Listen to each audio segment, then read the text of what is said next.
Welcome back to Daily Driving of Cummins. My engine is still blown from my long road trip. I'm fairly certain it's a head gasket at this point. It leaks more and more oil every time I drive it. The last time I drove it to the transfer station and back, it took 4 quarts of oil, and that's like 20 miles. So no more driving it. But I did procure a new motor. This is out of a 2001 Dodge Ram. Recently rebuilt according to the junkyard I bought it from. I don't think it was that recent. It's got quite a bit of oil on it, but it's not totally caked like a super old engine either. So I don't know how many miles you put on it, but they claim it has over 400 compression in each cylinder, so I'll be testing that. First, I got to get it up on the stand so I can get a different cover on it, because I don't have a 24 valve flywheel, so I have no way to turn this thing over. But what I do have is my Allison flywheel and my Allison what is that, bell housing adapter, flywheel housing adapter, whatever they call it, and 31 MT starter, which should turn that baby over like butter. So once I get it up on the stand, I can bolt this onto it and hopefully turn it over. And then I'll be able to do a compression check. And assuming it pressure's right and has good oil pressure, I'm going to clean it up and I'm going to toss it in there. So what I got here, I paid $2,250 for, which I think is fairly reasonable. I didn't get to hear it run, but it's from a reputable salvage yard, so I'm not too concerned about it. They certainly wouldn't want a 1-star Google review when they have hundreds of 5-star ones. But I got a VP44 with it, but the sticker on the top is gone, so I'll have to pull the numbers off down there and figure out what kind of a pump this even is, because I have no idea. I didn't get the vacuum pump or the power steering pump, but that's fine. I got them on my truck. I got a gnarly looking starter, so if anybody needs a starter for a Dodge Ram, I got one of those. Got an extra set of engine mounts, which is cool because I'm a little worried about that starter interfering with that engine mount. So it's going to be great to dry fit that and see if there's a problem or not.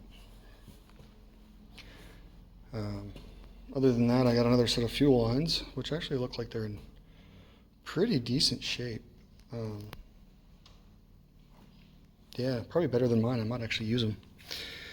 And the truck this came out of was rolled. From looking at it, I couldn't believe the guy survived. It also came with a new set of solenoids for the grid heaters, which look like they're in pretty decent shape. The bracket's bent all to heck, but I can bend that back, and mine are toast, so that might be good to get in before winter. Let's see here. They claim that it has bigger injectors in it, but I pulled them out and there's no stampings on them except the Bosch stampings, so I have no idea what they are and probably won't mess with them. It's got a standard balancer on it. It's a pretty stock motor, really. I don't see anything super special about it. It's got the heater lines that go under the manifold, and those might actually work with my compound, so I'll have to see, because that would be nice to not have rubber lines running through there. And if they don't work, no big deal. I'm not sure what kind of a manifold this is, if it's a stock one, or I don't know jack about stock, because I don't have anything stock. And I don't know what kind of a turbo this is either, but it doesn't look like an H35 to me, so maybe it's an HY, I don't know. Other than that, let's see here, we got a transmission oil cooler, which I obviously don't need. And then this Dodge adapter, which I'll probably just sell. So got some stuff to sell, which if anyone wants this turbo or that exhaust manifold or that intake horn or the oil cooler or this adapter, for that starter. All up for grabs. The VP44 will not be up for grabs. That will be going on my shelf as a backup because it ran. I don't know what the injectors are. I'd say they're up for grabs, but I may or may not get them tested or flow tested and see what they are. We'll see. It'd be really a bummer to get them flow tested to find out they're just stock injectors. Waste that money. Other than that, I don't think there's anything really that special about this motor. They didn't come with a wiring harness, didn't come with an ECU, which was kind of a bummer. Having a spare ECU would have been nice. Didn't come with the lift bracket back here, which was really a pain in the butt getting it out of the trailer. Had that lift hook, but not this one. I think I actually have one of those lift hooks in a box around here somewhere. Not exactly sure where that box is, but I'll have to look and see if I can find that, because it'd make getting this thing up on the stand a lot easier. But there we go. Kind of rambling here, 6 minutes in, so I will I'll give an update once I get it on the stand and start cleaning it up, and we'll go from there. Alright, so I found my box of random extra Cummins parts. So I've got, let's see, like extra rockers. Oh, here's that bracket that I need. The bolts aren't in there though, and that's kind of a bummer because I don't know what thread those bolts are. I got a bunch of random stuff in here. Some random filter that I probably had plans for once upon a time and never used. Some extra clamps. I think I got a whole set of rockers in here. I think I labeled these too. Tappet cover bolts. Fan bolts. Rockers, turbo bolts. Rockers, exhaust manifold bolts, rockers,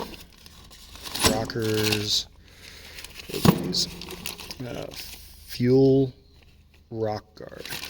Oh, this is actually for my Ford truck. I've never put that rock guard back on. What else do I got in here? More rocker. Oh, a lot of damn rockers. I think it was at least 6. Oil pan bolts. Yeah, so everything that I'm not going to use, I just kind of toss in this box. I don't ever throw much away, but for now, I can get this hook on here, however it goes. I think it goes like that. Figure out what kind of bolts I need, and then I'll have a lot easier time lifting it onto that stand. So one little detail that you might have noticed is that I am no longer in my little tiny garage. I've been building this shop for literally a year because the supply chain is just awful, but the roof is done, so the metal's on the roof, and I didn't get the metal for the walls because Bridger Steel that I bought my metal from filed bankruptcy before they delivered it. So I am out about $12,000 worth of metal, give or take. It's a real bummer, but I've got a little loft over here, and I'm going to put a bench over there and some cabinets for storage, and then got my workbench, which went wall to wall in my old garage, and it's just kind of like a bench in the middle in this shop. So I might end up building a bigger one, but I'll put some pegboard up behind it and start some organization. And for now, I just have my welder sitting over here, but the shop doesn't have any power yet, so I'm using a little power strip up there with an extension cord, and only got 3 lights, so it's pretty dark in here. Those are those cabinets I'm going to put on the wall. And I brought my drill press from the wood shop into here, which is kind of cool. It'd be nice to have it in here when I need it. My toolbox fits over here. And this is all the wood that was sheathing on the old garage, and I kept all of it. I took it apart board by board, and it's all from the 1940s, I think, and pretty good quality wood. So I'm going to use that to frame in my office and do some other projects. I picked up some cabinets over here for organization. Not really sure how I'm going to organize my shop yet, but this is just kind of how it's sitting.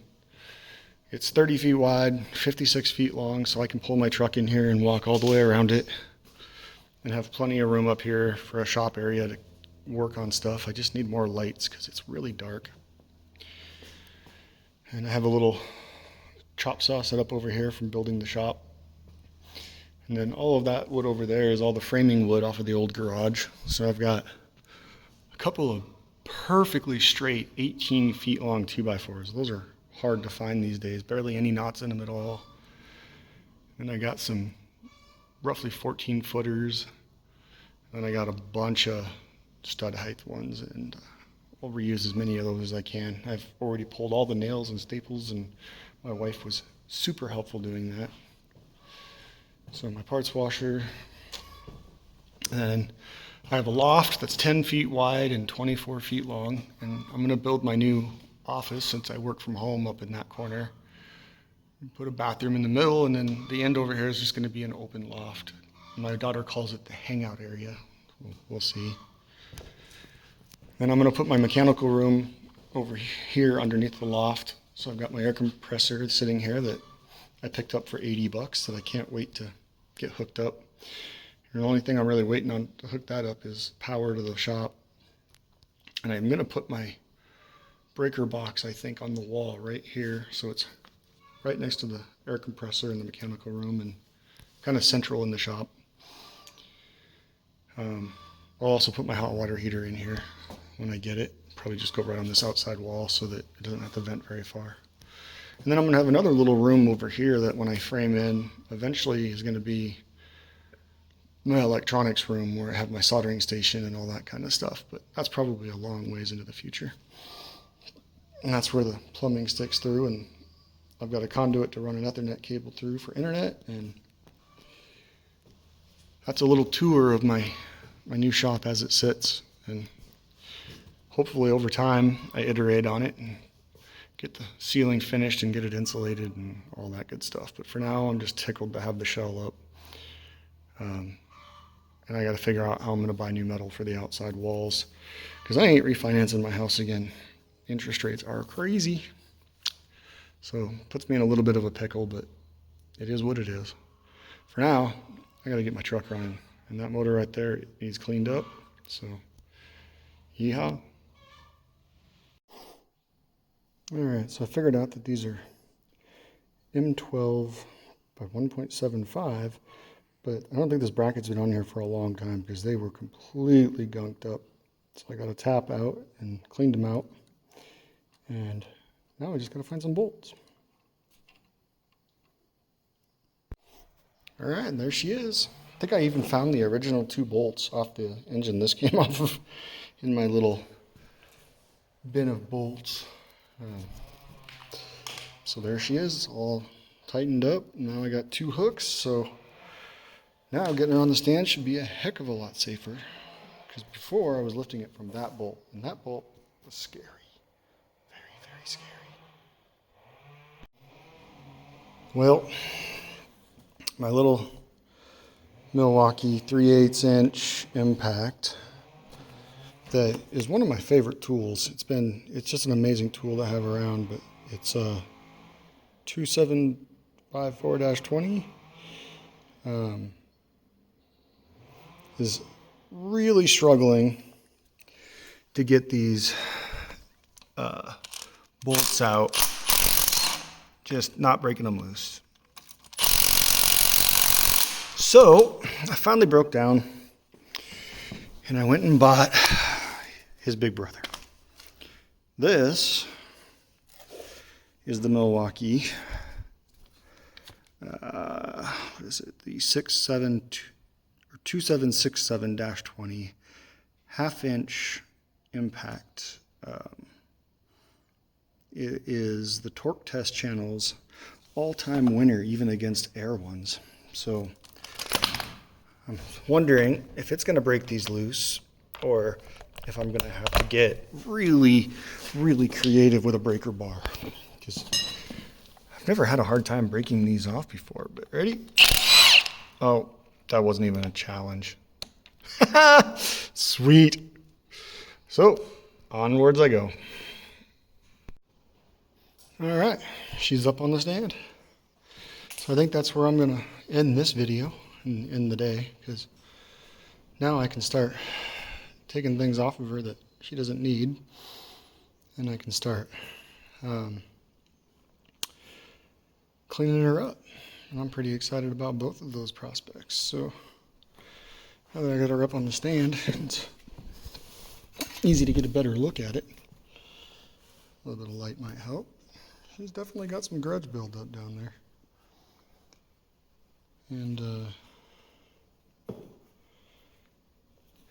as you can see right here, it's a 55 block, so not a 53, which was really my biggest concern. But I do believe I am officially ready to just get going. But not today. Gotta go grocery shopping, spend time with the kids, all that kind of stuff. So yeehaw. See you in the next one.